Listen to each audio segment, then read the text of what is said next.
going on, peeps? It's Wrath here, hanging out today, playing some Idle Heroes. I want to thank you guys so much for coming and hang out with me today. If you liked the video, don't forget, smash that thumbs up button to show your support. And if you haven't already, don't forget to subscribe as well. Alright guys, we're here today on the mini account, but we're mainly going to be talking about the new events, kind of the point.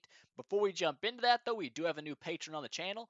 I say I don't talk about patron very much, but when I get like a stream of patrons, it kind of sounds stupid.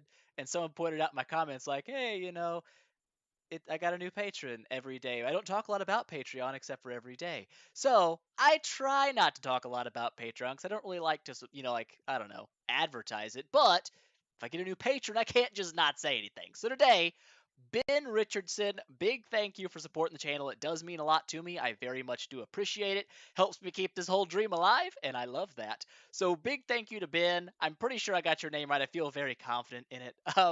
But like I said, I don't like to talk a lot about Patreon. The link's always in the description if you want to check it out. With that said, though, let's get into the events for the week.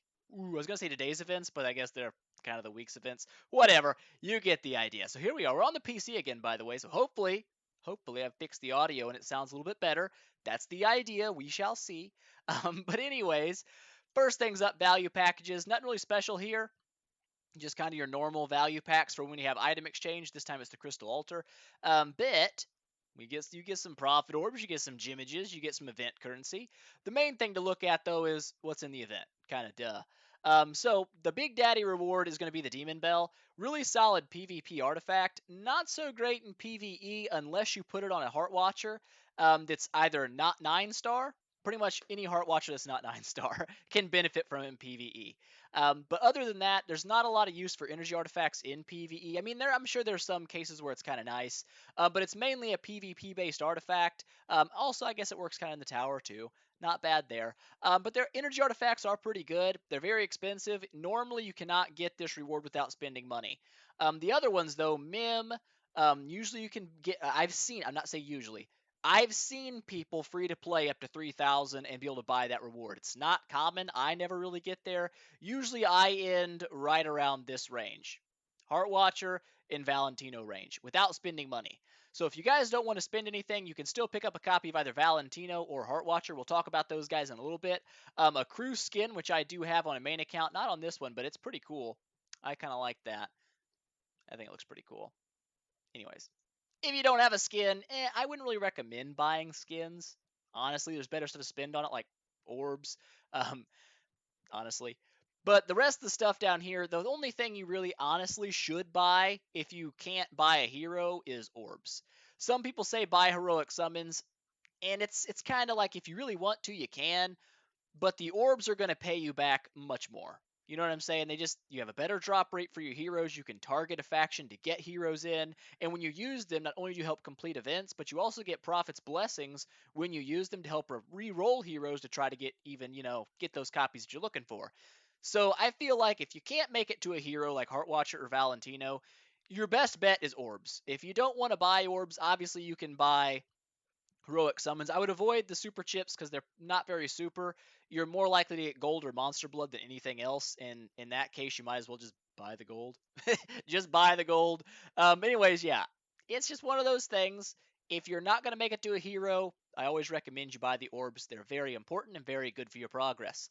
But with that said, that's just kind of these out of the way. We'll talk about Mim, Valentino, and Hartwatcher in a moment.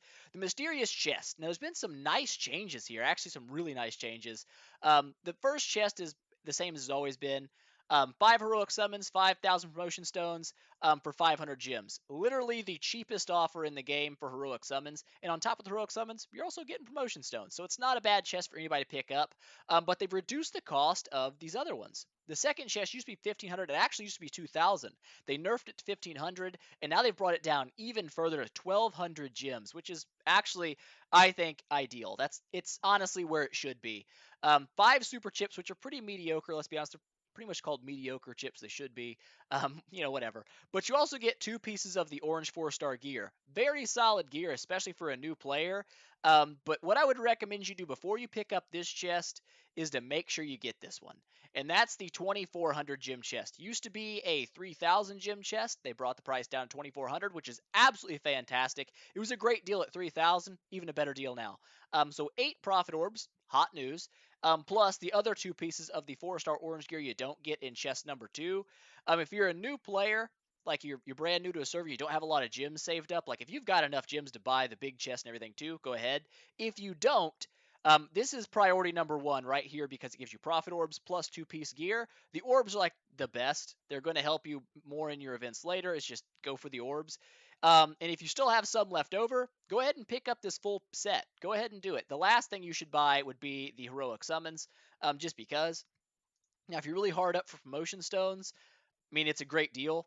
There's no bad deal on this, I would say, except for this chest here. This chest used to cost 6,000 gems. It was then nerfed to 5,000 gems, and now it's down to 4,000 gems. And in all honesty, I still think it's overinflated. I mean, it's just the hero itself, like 20,000 arcane dust, great, fantastic. But the hero is not worth 4,000 gems. It's not. It never is. I don't care if you dropped a Valkyrie copy there. It's not worth 4,000 gems. At least not to me. Some people might be like, hey, Wrath, I think it's worth it. If it is for you, go ahead and pick it up. I still think it's kind of overpriced for what it is. It's a single hero copy, and you're dropping a lot of gems on it. So, I mean, I never buy them. I always avoid this chest. It's the one I'd say probably watch out for the most. Like, don't pick it up. And then finally, the Big Daddy chest has actually been buffed in a couple of ways. We not only get an exclusive orange artifact, which is fantastic. Those are super rare, super good artifacts. You also get 25,000 guild coins, and the price has been brought down dramatically. It used to be 8,000 gems to buy this chest. It's dropped down to 6,000, which is actually super great. Super great. You know what we're going to do? We'll just go ahead and we'll pick up these first 3 chests because I know I'm going to buy them anyway, so I might as well just go ahead and do it. Like so. I know I'm going to buy the last chest too, but I'll save that for a different video so I can open up the exclusive orange artifact and make it something special. Make it something special. But anyways, as you can see, we're rocking it here, man. Almost 200 of these relics. Did Horse get added to the shop? Please say he did. Of course he didn't. I hate you, game. We're no longer friends. Yeah, whatever. So that's the mysterious chest event. We'll talk about, I guess we can talk about Kamath, even though I would really recommend you don't go for him in the chest. Just not worth it. We're going to talk about the heroes here, Mim, Valentino, and Hartwatcher. Because why not? They're on offer. Better cover them. Better to cover them. Let's do that. So we're going to jump in here into the hero area. I guess we'll start out with Kamath just because. Where's the 10-star Kamath? Boop, there he is. Now, Kamath is not a bad hero. So if you see me saying don't go for Kamath, it's not because he's trashed here or something. He's just not worth having. He's a solid PvP unit. The reason I say don't go for him is because he can fly. No, nothing to do with that. But it's because 4,000 gems just a lot for a hero copy. Maybe if it's your last copy to E3 or your last copy to 10-star, maybe because you're really hard up for it. But anything other than that, it's just not really worth it. But anyways, we'll talk a little bit about him. The main thing Kamath does is crowd control. I mean, he pairs very well with Petrify units because his active skill petrifies, which is nice. 35% chance backline enemies. It also decreases armor, which you would say that's not bad for PvE. He's really not good in PvE. I wouldn't worry about taking him for boss fights. Now, for things like the Tower of Oblivion, sure, he's going to work pretty nice there. But in any kind of boss fight, he's kind of more of a burden to your team than actually a boost. So I would take almost anybody else over Kamath in a boss fight, just the way it is. But he does have crowd control, and that's nice. His first passive here is kind of nice. Not, he gives him armor and HP and all that good jazz. But the main thing is he's immune to being petrified. So that's really nice when you get into PvP. Dodging any form of crowd control is a nice thing. It's never a bad deal. So there you go. Petrify immune, not bad. Second passive here, his basic attack has a chance to petrify targets, which is pretty nice. 20% chance. Not a huge chance, but it's 20% chance. But he also deals extra damage to petrified targets. Well, since he petrifies with both his basic and his active skill, he does get some decent damage boosts when he petrifies people, which is kind of nice in PvP. Not so much in the super late game, because you start seeing a lot of things that are either immune to crowd control entirely, like Michelle's, or things that just don't really care, like Valkyrie. Doesn't really care about Kamath. In fact, she kind of poops on him extra hard because he's a Shadow Faction unit. So he still works kind of late game, but I wouldn't say he's super great for it. And the last passive here is kind of his best passive, in my opinion, is it gives him extra, when he falls below health, it gives him a huge amount of extra reduced damage, which means it's kind of hard to kill the guy. When you get him below half health, he starts taking like half damage, which means he can survive a little bit. Does give him an extra chance to get some crowd control off maybe and help save your team, which isn't bad. But overall, PvP unit, in my opinion, not worth 4,000 gems. That brings us to the old Valentino. Where are you at, Val? Bam, there he is. Looking schmexy. Bam. Anyways, Valentino. Valentino, again, another primarily PvP unit. Pretty solid in it, and you do see him in a lot of teams. Um, Mainly because he has a lot of chances to crowd control in his active skill, but his active skill also carries quite a bit of damage with it, too. I mean, he can burst pretty hard, and in PvP, that's nice. Now, a lot of people say, oh, Wrath, he's good in PvE too. I've never seen it. Every Valentino I've seen in PvE just doesn't perform well. If you've got a Valentino that's at E3 and you think he does great damage in PvE, tell me what damage he's doing. Let me know what kind of damage you're dropping with your Valentino, because I don't see him at all as a boss fighting unit. Just don't see it. The reason people say he's a boss fight unit is this passive right here. Anytime an ally does an active skill, they deal an extra 165% of his attack as damage against one enemy with a 25% chance to stun. It's not so much the stun chance they like, it's the extra damage. They say, oh, that extra damage adds up. Okay, I mean, it is extra damage, I'll give him that. I just don't, there's a lot of better units to run in a boss fight than Valentino. He's not built for it. So if you push comes to shove, he's in your PvP team and he's all you got, sure, use him. There's no reason not to. But don't over focus on him, you know what I'm saying? Next passive here is kind of nice. Gives him speed, HP, and crit, but it also gives him a stun immunity. And just like Kamath, that's really important in PvP. Stun is still pretty prevalent, especially with King Barton and Cruz still being used a lot. Being able to dodge that with Valentino is pretty handy. And Valentino, I'd say, is still a top tier PvP unit for that reason. He's definitely good. He's just good. And if that didn't make him good enough, the last passive here, when he falls below 80% health, which is a pretty early threshold in a battle, like round 2, usually, he's going to gain 50% reduced damage for 5 rounds. That makes him incredibly hard to kill, and that's nice. That's a very nice thing for PvP. Things like the Tower of Oblivion as well. I'm not sure how well he fares in the Aspen dungeon. I mean, with resilience, he might be decent, but I don't really know. Be interesting to see. I'd be interested to see how Valentino does there. But like I said, mainly a PvP unit. That's kind of where he shines. He's a good unit, and if you want to pick one up from the item shop, he's not a bad one to pick up. He's pretty decent. Moving over, who else do we have? We had Mim and Hartwatcher, right? So let's get down here to Hartwatcher. Where's she at? Eeny, meeny, miny. Hartwatcher, there she is. Looking hot like always. She can also fly, by the way. Special powers. Not really, but whatever. Anyways, Hartwatcher. If you guys don't know about Hartwatcher, I don't know what you've been doing with your life. Hartwatcher is a freaking good unit, all right? Her primary thing is boss fighting. That's really where she shines. She also does work in the Aspen dungeon. Not sure how far an E3 Heartwatcher could go.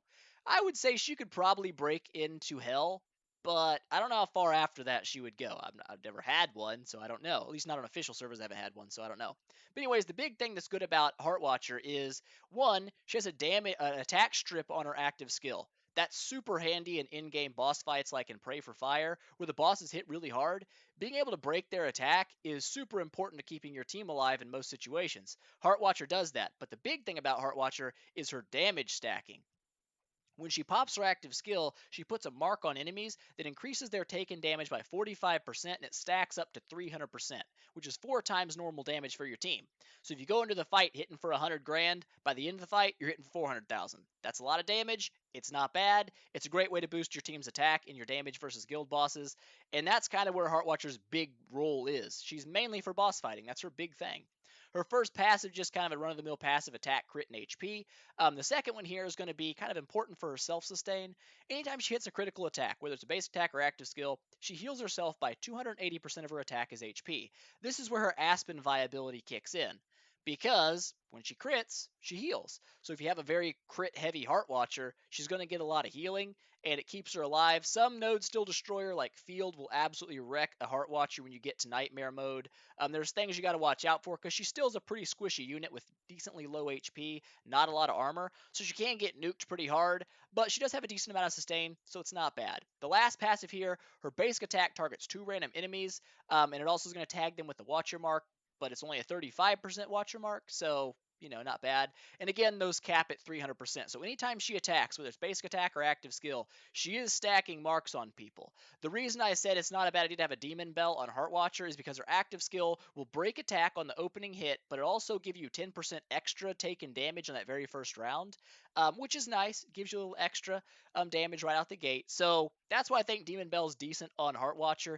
HP and attack is always nice for her too. Helps her survive a little bit, give her a little more healing with her crits. But that's why I would say Demon Bell for a 10-star Hartwatcher. Even at 6 to 8 star, a Demon Bell will give you better returns than a Demon Bell on 9-star, because 9-star Heartwatcher actually does more stacking with her basic attack than her active skill, because she doesn't have that new active skill from 10-star yet, so it's just heads up.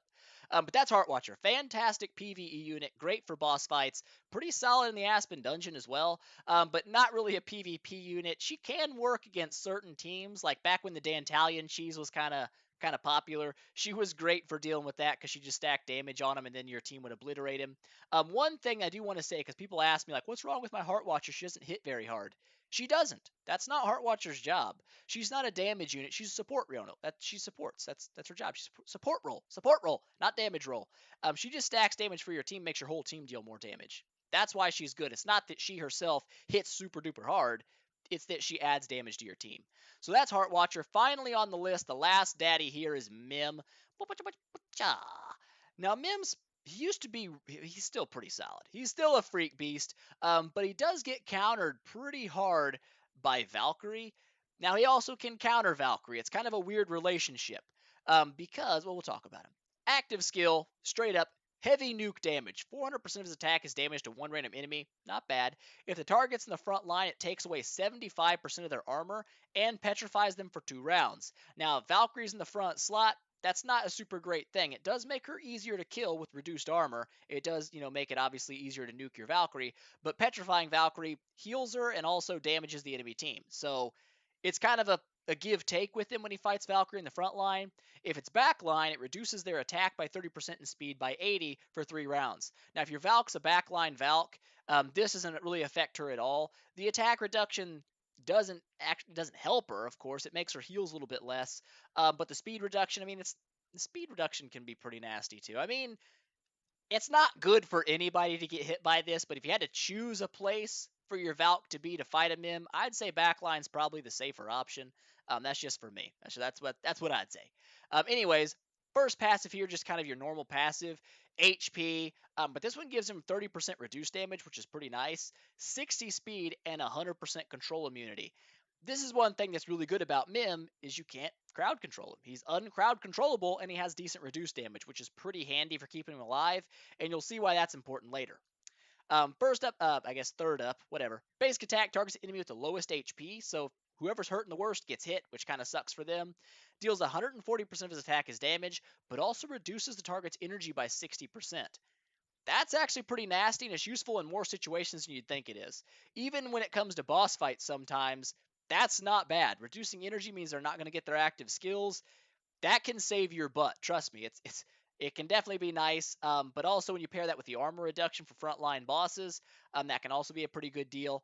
Anyways, reducing target's energy is really annoying in PvP, because if you're lined up to drop your skills and your team kind of has a synergy going where you're dropping your skills in a certain order and it makes things work, if this guy hits them and reduces their energy, there goes their skill cast, and that can, believe it or not, can actually screw you over. So watch out for that. The last passive here, whenever any hero dies, enemy or friendly, he deals 200% of his attack as damage to all enemies each round for 2 rounds. So he drops a pretty nasty dot. This is kind of where he counters Valk, but since Valk has such an enormous HP pool, this normally won't kill her. You've got to have this guy paired with other units to kind of help burst her to death. But it's there, and it destroys a lot of other units. That's the problem, is a lot of other units just can't deal with the damage over time that keeps getting dropped by Mim, and it's pretty annoying. Now, there are counters to Mim, of course, in PvP, like every unit there is. I would say Valk's probably the best counter to him, even though he also kind of counters her. It's a weird relationship they have. I don't know. They're estranged. Benny Hoodles, there he goes. Pretty fast unit, 12-18 speed, which is really nice in PvP. But overall, he's pretty decent everywhere. You take him in the tower, he's going to work pretty well. The Aspen, I wouldn't say he's so great in. I'd say the Aspen is probably Mim's biggest weakness.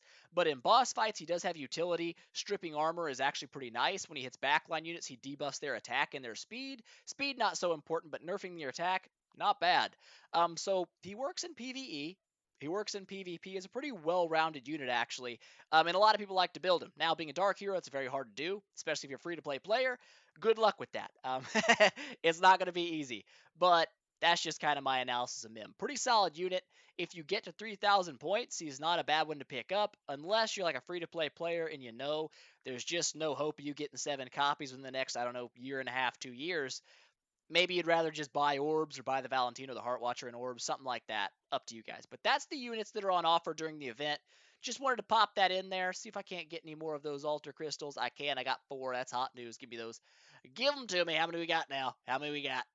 154. We're going places. 109 orbs. Ooh, we're going places. 28 super champs. What do you got on the super wheel? Dantalion. Nah. Margaret, extra nah. All right, so that is it, though, for the video. We've gone through all the events. By the way, for the item exchange event, if you guys don't know, if you're newer players, your loot in the campaign, does it tell you? Is there somewhere it tells you in the info button, maybe? Yes, right here. Your offline auto fight only lasts for 8 hours, beyond which no revenue will be granted. So to maximize the amount of event-based items you get during the item exchange, you have to make sure you're collecting your loot at least every 8 hours. If you go over 8 hours, you're starting to miss out on drops, so you might make sure every 8 hours you're collecting your loot. That's the biggest tip for the event. The gym event, do you get gyms? I feel like you get gyms. Maybe they don't. Maybe they've swapped it. It used to. No, maybe they changed it. I think they changed it. Used to, back in the day when the gym event came around, you got gyms in the mail. Maybe they'll do it tomorrow, maybe not. I don't know. But they do give us 100 of the event-based items. But usually when Gym Box is active, you get gyms for free. So that's kind of weird they're not doing it.